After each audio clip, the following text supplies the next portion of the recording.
रोज खोटं बोललं की लोकांना खरं वाटतं असं राहुल गांधींना वाटत असल्यामुळे त्या गोष्टी ते सातत्याने बोलतात। आपण बघितलं असेल, हा आरोप यापूर्वी त्यांनी लावला।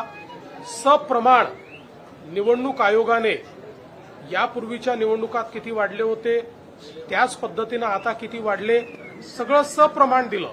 पण रोज खोटं बोलायचं ही एक सवय राहुल गांधींना लागलेली आहे, कारण ते स्वतःच्या मनाला समजवत आहेत। जोपर्यंत राहुल गांधी या ठिकाणी सत्य स्वीकारणार नाहीत, जोपर्यंत ते जागे होऊन जमिनीवर काम करणार नाहीत, तोपर्यंत त्यांच्या पक्षाला कुठलंही भवितव्य उरलेलं नाही।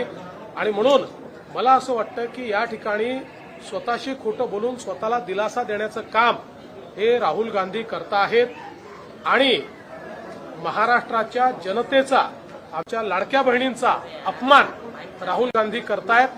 त्यामुळे मला असं वाटतं की त्यांनी जागं झालं पाहिजे।